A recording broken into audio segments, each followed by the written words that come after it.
Hello everyone, my name is Nilanjan Chatterjee. Welcome to the Universal Group of Institutions. Today we have come with a new video that is Rajendra Chola I, India's forgotten ocean emperor. Okay, as we all know that Indian government is commemorating the 1000th birth anniversary of one of the greatest Indian rulers, the great Chola Emperor Rajendra Chola I, and his extraordinary legacy in Chola administration. Also, there are some performative arts apart from the celebration of Rajendra Chola's. Indian government has arranged some religious and cultural performances along with the celebration of 1000th year of Rajendra Chola I. As you can see in the very first slide, commemorating the 1000th birth anniversary of the one of India's greatest rulers. So before we come to our first slide, let me tell you one thing. Every day we come with new contents like this. If you have not watched our previous video, please visit our channel, go and watch our previous videos, and don't forget to like, share and subscribe to our channel and vote this up so that YouTube knows you are enjoying what you're watching. So as we can see in this slide, lineage and ascendancy to the throne. Yes, we are talking about Rajendra Chola I, whose 1000th birth anniversary is supposed to be celebrated by the Indian government. Rajendra Chola I, who reigned from 1014 to 1044 CE, was the son of Raja Chola I, who was the founder of the Chola Imperial structure. Okay, we also get to know about the early Cholas, but we don't get much information about the early Cholas. These are the later Chola dynasty or the later Chola Empire, okay, which came around late ancient early medieval period, particularly around 10th and 11th century CE. So Rajendra Chola's coronation in 1014 CE marked the continuation of a militaristic and temple-centric polity. Okay, this is very important. I'll come in detail. Militaristic and temple-centric polity with a very stronger emphasis on northern campaigns and also campaigns in the southeastern part of Asia based on naval supremacy. Okay, like it is mentioned in the slide, even before ascending the throne, Rajendra served as co-regent, that is Yuvaraja, okay, from 1012 CE, commanding military expeditions into the eastern Chalukya territories and Sri Lanka. Okay, eastern Chalukyas, also known as the Chalukyas of Vengi. Okay, their territory was annexed or occupied by the Cholas under the leadership of Rajendra I, who was back then a Yuvaraja. That means Raja Chola was the emperor and Rajendra Chola was the Yuvaraja when the Cholas occupied the eastern Chalukyas territory, okay, and also territories in Sri Lanka, as evidenced by multiple copper plate inscriptions. The Brihadeshwara temple in Tanjavur, built by Rajendra's father, Raja Chola I, exemplifies the temple-centric imperial structure that Rajendra would expand upon during his reign. Now, what is the significance of this temple-centric imperial structure? We'll talk about it later. So, first is pan-Indian ambition, okay? The Gangaikonda campaign. The first point is in 1019 CE, Rajendra Chola launches his northern expedition targeting the Pala dynasty of Bengal, okay, and Bihar. Next is from 1021 to 1022, the Chola armies reach Ganga river, claiming victory over multiple northern kingdoms. Then comes 1023 CE, when Rajendra Chola returned with sacred Ganga water, okay, a symbolic conquest, establishing Rajendra as a legitimate Chakravarti.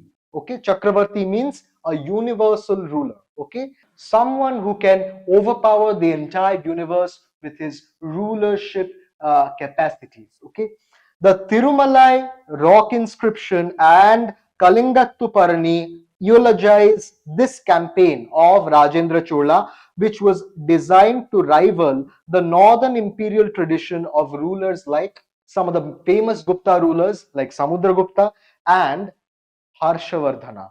Okay, Harshavardhana of the Pushyabhuti dynasty. Okay, so in the next slide, we can see Gangaikonda Cholapuram, a new imperial city. So after his military campaign to northern India, Rajendra Chola shifted his capital from Thanjavur to Gangaikonda Cholapuram, okay, which is also known as the city of the Cholas who brought the Ganga. Okay, why Ganga? Because we have already explained in the previous slide.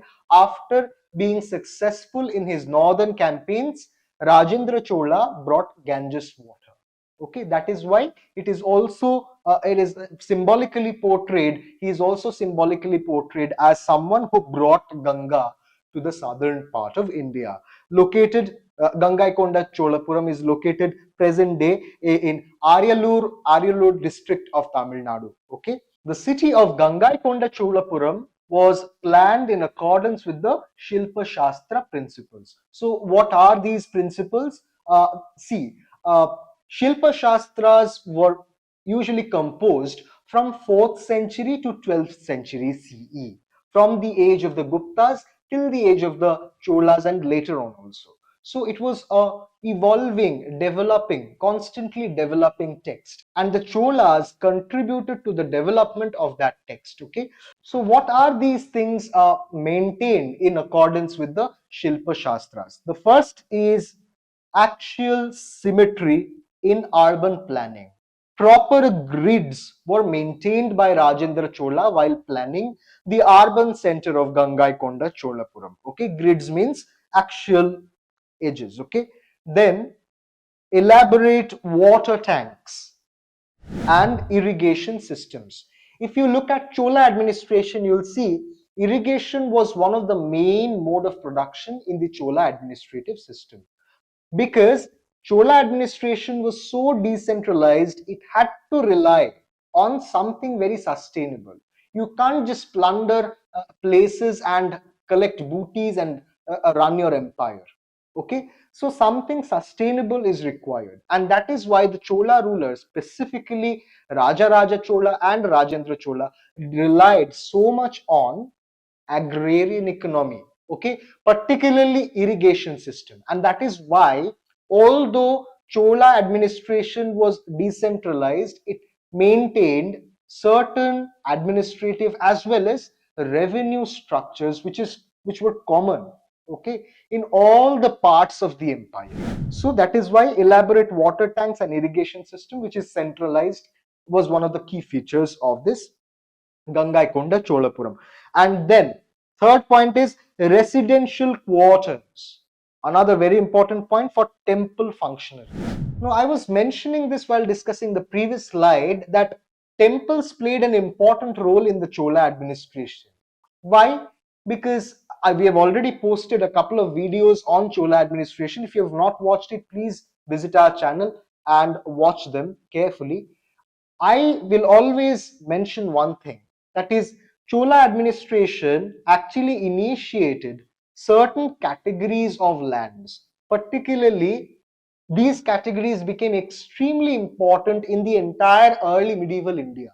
I'm not saying the Cholas only did it, but the Cholas were one of them, one of those ruling classes who introduced these categories, these types of lands. And these lands were donated either to the Brahmins or specifically to temples. These lands were called either Agrahara or Brahmadeya, lands given to Brahmins, or Devadana, okay, lands donated for the establishment of temples. Okay, so that is how they used to kind of run their administrative system, by giving, donating, granting lands to temples and Brahmins. Okay, residential quarters are also very important because along with those lands, you need to establish residential quarters for the people who will take care of those lands. Okay, for temple functionaries. Okay, when you are creating a temple, when you're establishing a temple, and when you are granting lands for the construction of a temple, you make sure that people live there to take care of those temples. Okay, and that is, in order to do that, you create residential complexes. And then the fourth point is administrative buildings and military garrisons. Now, you can't solely rely on irrigation system or revenue collection, because when you are running a decentralized economy, you always have this fear that someone who is enjoying revenue power may bounce back, may backfire one day. So you need to create a strong military garrison in all the nooks and corners of your territory. And that is how the Cholas kind of maintained some kind of an integrity, centralized military structure all across its vast area of territory. So the next slide, as we can see, Gangaikonda Cholapuram temple, the architectural innovation. The first point. The Gangaikonda Cholapuram temple was established around 1025 CE, okay, or AD. The Shaivite temple, because the Cholas were devotees, largely devotees of Shiva. The Shaivite temple dedicated to Raja Rajeshwara Mudiyara, okay, which is a particular manifestation of Lord Shiva, okay, was inspired by Brihadeshwara temple. I've already mentioned Brihadeshwara temple, but featured a broader, more compact Vimana. What is a Vimana? I'm not going into detail, but in Dravida form of architecture, which is found particularly in the southern part of India, we don't see Shikhara, okay, which is usually found in northern Indian architecture, temple architecture. Okay, Shikhara, these domical structures are found on the top of a temple, but in Vimana, which is found in the southern architecture, these domical structure is always like a pyramid. Okay, it is like this cascade. Okay, so this is the peculiarity of Vimana in southern architecture, particularly Dravida architecture, and which was followed by Rajendra Chola. So the next point is sculptural narratives. Okay, more narrative in nature than its predecessor, with exquisite images of Nataraja. Nataraja, one of the manifestations of a dancing form of Shiva.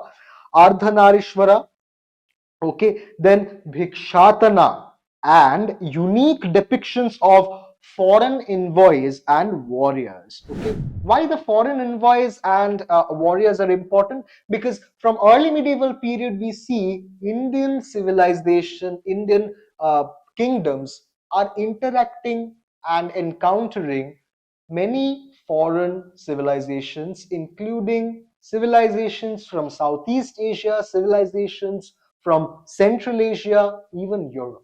Okay, so they are directly coming across other civilizations, and that is how we are interacting with the foreign world. So that is also portrayed in these images. Next is sacred hydrology. This is also a very crucial point.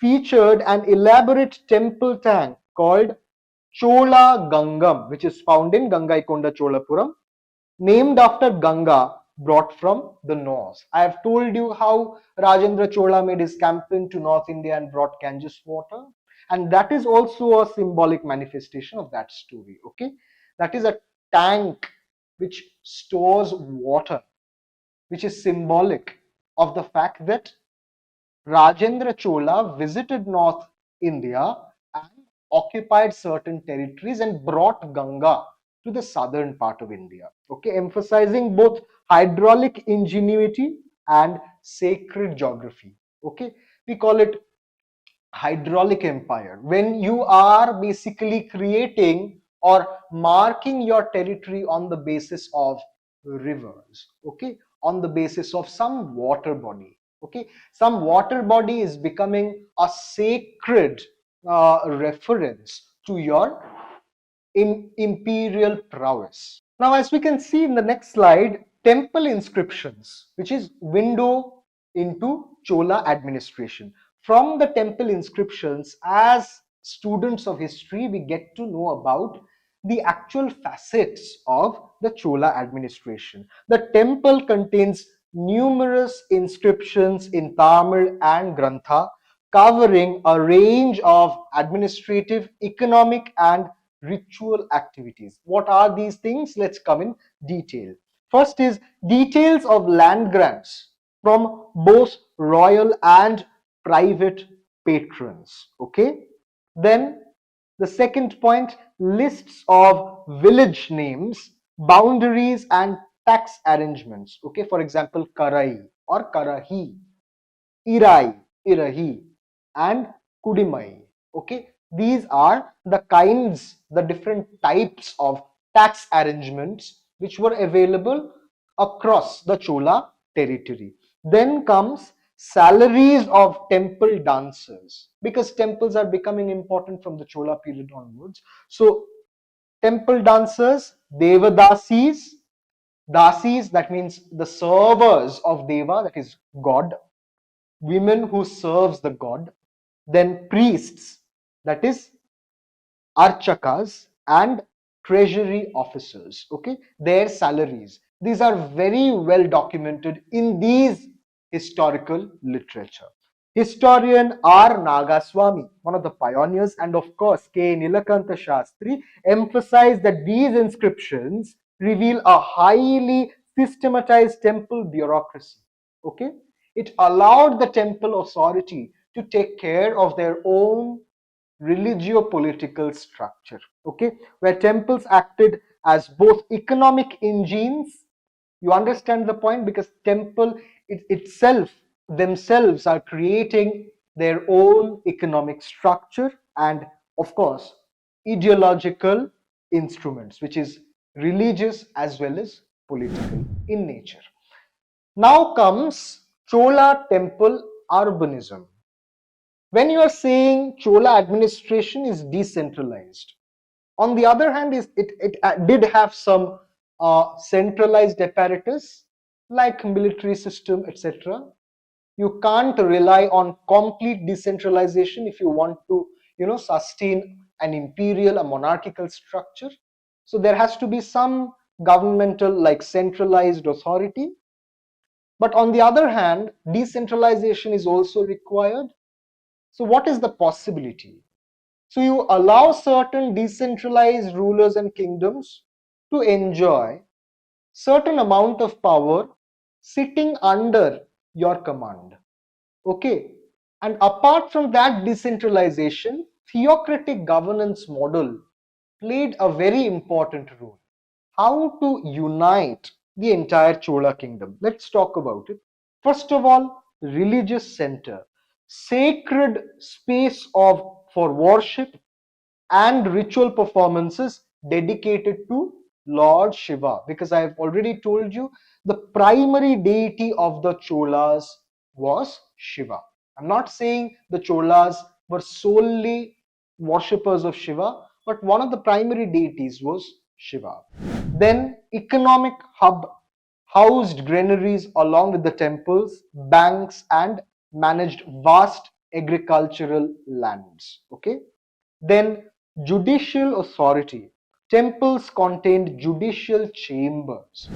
The temples themselves were body of political as well as religious power, okay, and served as arbitration centers where something is decreed, okay. Then the next point is educational institution. Of course, the temples are dominated by Brahmins, and the Brahmins already have an upper hand over things like education. So temples also nurture things like education, sponsored arts, education, and Shaiva Siddhanta philosophy. Now, this is very important. From this point onwards, The Chola Empire actually normalized education for the non-Brahmins as well through these temples. Okay, anyone can visit a temple and get access to education, particularly primarily religious education, darshana, philosophy, and then education in general. Okay, then comes administrative archive. This is also a very important of temple or theocratic governance of the Cholas. The administrative archives served as archives of land records and administrative orders. So, how the kings are approaching, how the kings are treating these temples and lands donated to the temples, how they are taking care of the lands. So all these details are recorded in these archives. Okay, so village assemblies, which are specifically known as sabhas and ur, okay, sabhas and ur, worked in tandem with temple councils, showing the fusion of religious and civic governance. Okay, in many Chola inscriptions, the temple is referred to as Thirumadam, denoting not just a house of God, but also, this is very important, but also an active participant in local governance. Okay, when for example, if the ruler is a follower of Shiva and the temple also belongs to the deity of Shiva, you automatically connect the rulership with the local temple. And that is how the kingdom, which is extremely vast and widely spread, can have a control over regions on the basis of these religious economy, sacred economy, you can call it. Okay, so the next slide, as we can see, political use of Shaivism and divine legitimacy. The deity of Rajarajeshwara Mudiyar was considered Shiva in royal form, named after Rajendra's father. Okay, Rajendra's father was Rajaraja Chola, and that is why this particular manifestation of Shiva was called Rajarajeshwara Mudiyar. And this served as a dual purpose. What are these purposes? The first point is it sacralized dynastic continuity by linking king and God. That means when you connect the king with the God, it means you can never question the ability of the king. You can never question the power of the king. Okay, he is treated almost like a demigod, someone who is blessed by the god himself. So the next point is it projected kingship as cosmic order. Okay, in line with the Chola concept of dharmic imperialism. Okay, kingship is not just a rulership or some kind of dynastic manifestation. It is a responsibility bestowed by the divine being, that is the god. Okay, Rajendra's patronage of Shaiva agamic temples. Okay, point number 1. Bhakti poetry, another very important point, and religious festivals helped consolidate a temple state ideology rooted in Shaiva metaphysics and what we call royal ritualism. On one hand, you are doing all these political activities by annexing territories, defeating your foreign neighbor kingdoms, etc. On the other hand, you are validating yourself with these religious instruments. Okay, for example, if you call yourself the son of Shiva, okay, people will think twice before questioning you. So these two mechanisms are there in the Chola administration. Now the historical sources on Rajendra Chola's reign. First is the copper plate inscription, that is the Tiruvalangadu copper plates provide detailed accounts of Rajendra Chola's lineage, conquests and administrative reforms. Then comes the very important 11th century literary work, that is Kalingattuparani, which eulogizes Rajendra Chola's military campaigns and imperial vision. Uh, then the next one is temple inscriptions.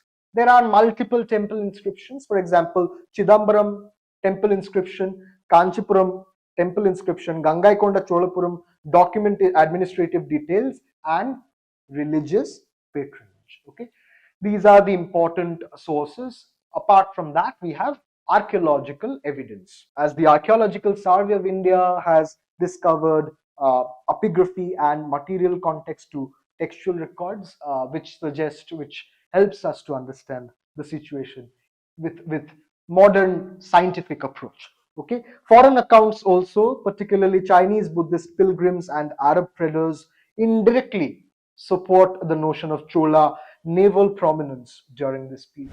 Now let's come to the naval power of the Cholas, the first Indian maritime empire. Now this is a big thing to say, uh, but we have enough evidence to prove this. Okay, Rajendra Chola was the first major Indian emperor to successfully conduct a large scale naval expedition across the Bay of Bengal.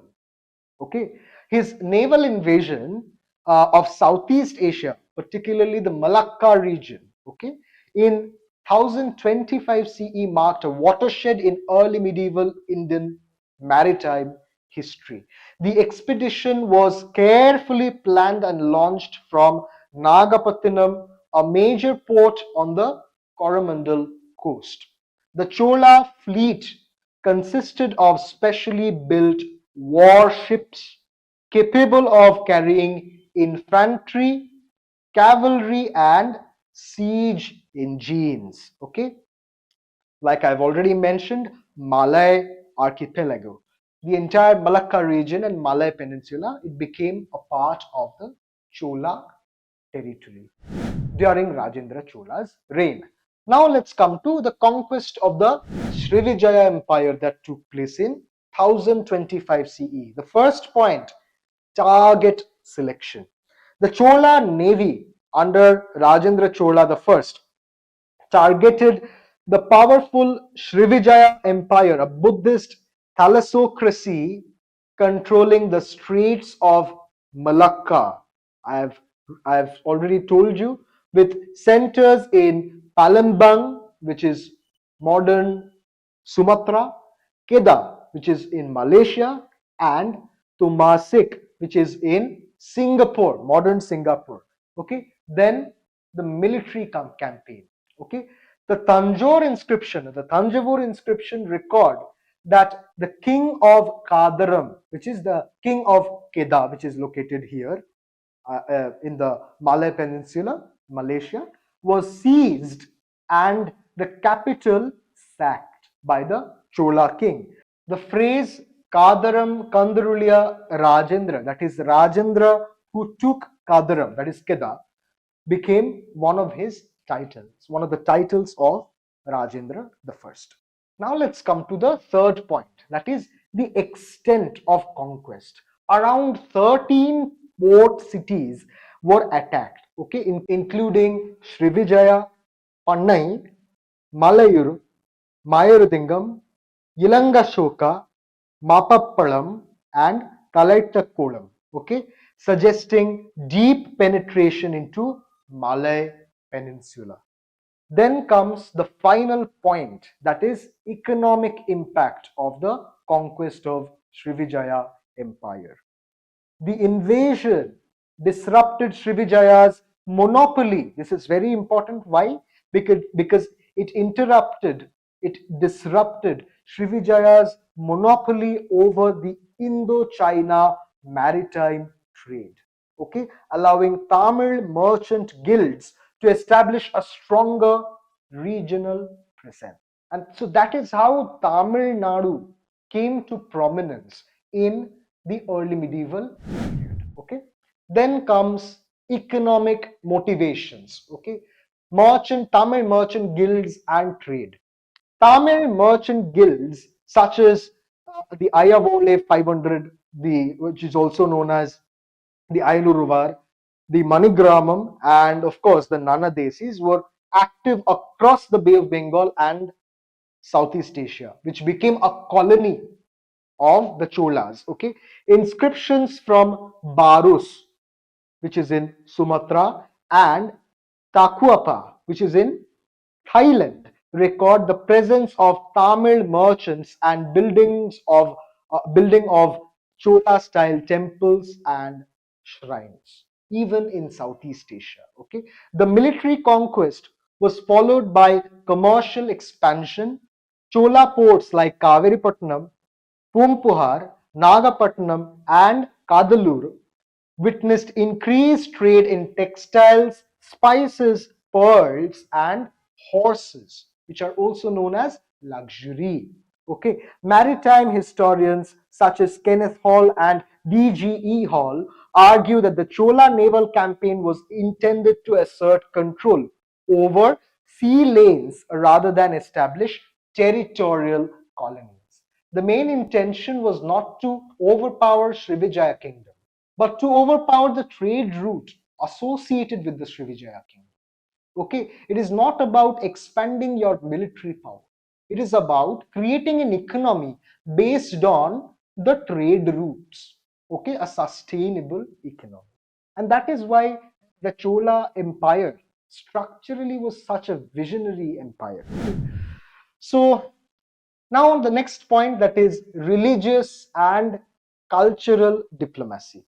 Okay, Shaiva Buddhist exchanges. While Srivijaya was a Mahayana Buddhist empire in Southeast Asia, the Cholas were staunch Shaivites. However, there is no archaeological evidence of temple destruction or iconoclasm during Rajendra's campaign. But during the reign of Rajaraja Chola, we do see some temple desecration, particularly in the earlier half of his reign. So now let's talk about temple construction.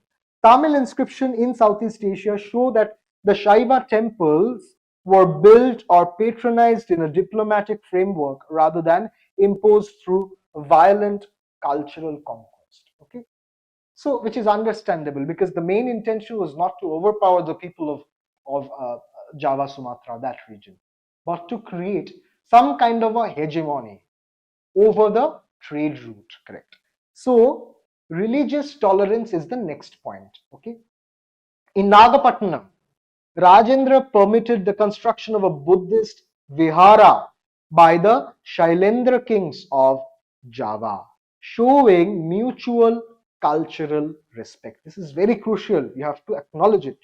The Chudamani Vihara, okay, the Chudamani Vihara, built in 11th century with Chola approval, is recorded in the Leaden copper plates. Okay, from the Leaden copper plates, we get to know about Chudamani Vihara. Okay, this reflects the Chola use of soft power. Okay, another very crucial word or terminology you can say, military success followed by cultural diplomacy and religious. Now the next point is Rajendra's imperial titles and symbolisms. Okay, one is Gangaikonda Chola.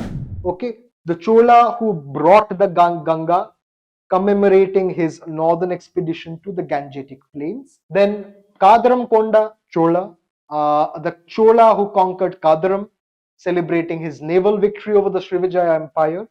Then comes Yuddha Malla, okay, the champion of war, highlighting his military prowess and battlefield victories. Then Digvijaya Chakravarti, universal emperor who conquered all directions, emphasizing his global ambitions.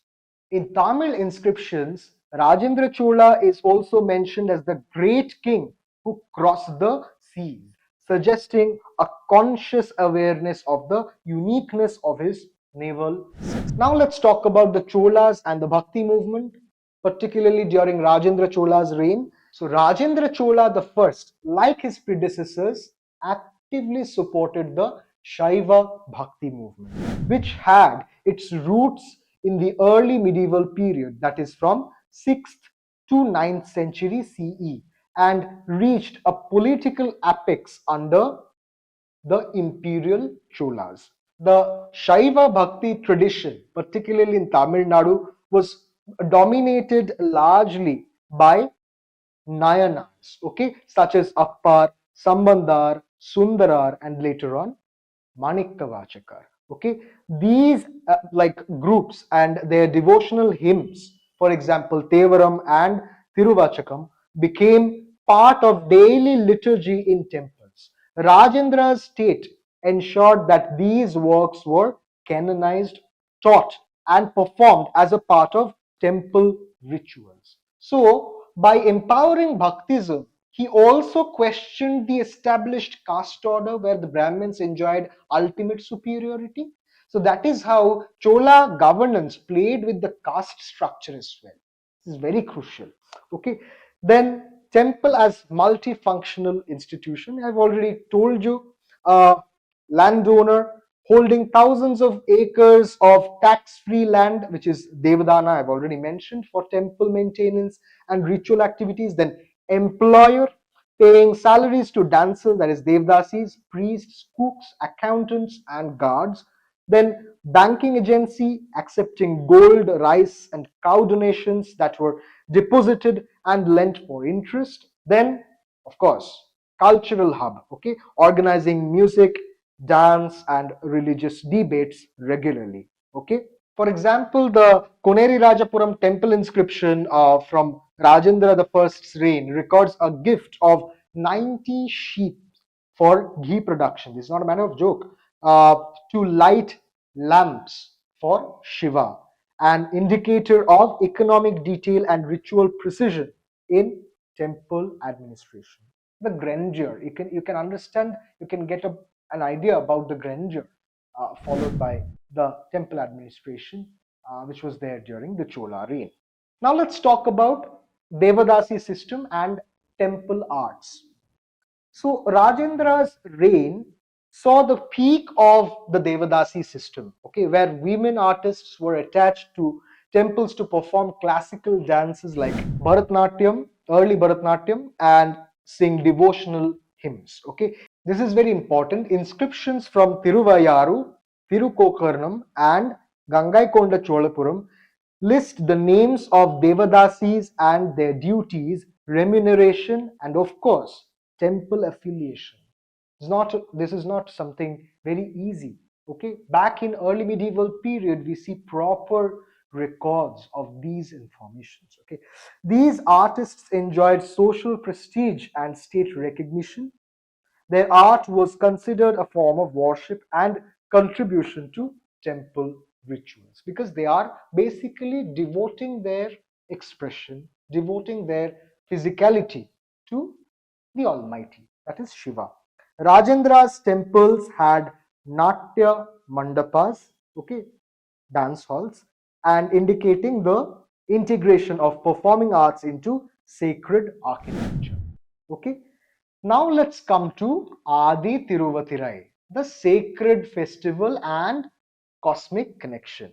Okay, now we have come to square one.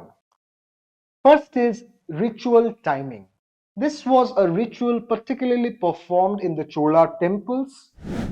It is celebrated in the Tamil month of Adi, that is from July to August, when the Thiruvathirai nakshatra, that is also known as the Ardra nakshatra, aligns with the Betelgeuse star. Okay, then the cosmic significance of it linked to the cosmic dance of Lord Shiva. Okay, coming back to Lord Shiva and how he is connected to the cosmic order, that is creating the legitimacy of temple authority in the Chola governance. Okay, Lord Shiva, particularly his Ananda Tandava form. Okay, Ananda Tandava form, particularly in his Nataraja manifestation. Then agrarian connection, it has an agrarian connection as well. It marks the beginning of monsoon in Tamil Nadu. Okay, so apart from all these constellations and all, okay, we have some practical aspects. For example, it is basically summoning monsoon. connecting temple rituals with agricultural cycles. And then finally, temple celebrations, processions, lamplighting ceremonies, and musical recitals at Gangaikonda Cholapuram and other Chola temples. Okay. Finally, 2025 Millennial celebrations. Okay. The venue and timing, we are commemorating this age-old tradition and legacy of Rajendra Chola. I've given you a detailed account of what he was, how he was, and what were the basic details of his governance. Now, how do we celebrate it after 1,000 years? First is venue and timing. Let's have a look at it. The 1000th birth anniversary celebrations will be held in July 2025 during the auspicious Aadi Thiruvathirai Festival at Gangaikonda Cholapuram, Tamil Nadu. Then, national recognition. The Prime Minister Narendra Modi will attend, signaling the event's national status. It will be jointly hosted by Union Ministry of Culture and the Government of Tamil Nadu. Then the third point is cultural showcase. Events include classical music by Maestro Ilayaraja, Thevaram recitals. I have told you already what are Thevarams and all. Dance dramas, exhibitions of Chola bronzes, and of course, guided heritage walks led by Archaeological Survey of India and Indian Center for Historical Research scholars. Okay. ICHR scholars. Then the fourth point is heritage diplomacy. The celebration reinforces India's historical identity as a maritime civilizational power, correcting long standing North centric narratives of history. The way that the entire India is almost synonymous to North India should be questioned through commemorations like this. Okay, the final, the ultimate slide of today's discussion, that is Rajendra Chola's enduring legacy that we are celebrating right at this moment. K. Nilakantha Shastri, one of the pioneer historians of southern India, considers Rajendra's naval expedition as the greatest single military achievement of the Cholas, okay, unique in Indian history until modern times. Contemporary Southeast Asian historiography, especially Indonesia and Malaysia, increasingly recognizes the Chola campaign as the major event in regional history. Now, the UNESCO nomination of Chola temples, particularly the Gangaikonda Cholapuram, also includes recognition of trans-regional cultural exchange, not just architectural merit. Of course, Rajendra Chola's legacy represents a perfect synthesis of military might, cultural patronage, administrative innovation, as well as religious devotion. A model of holistic statecraft that continues to inspire a millennium year. Thank you very much. That is it for today. Please subscribe to our channel so that you get to know about our contents and all. Please feel free to share your thoughts in the comment section. We'll come with a new video. Keep watching. See you in the next one. Peace out.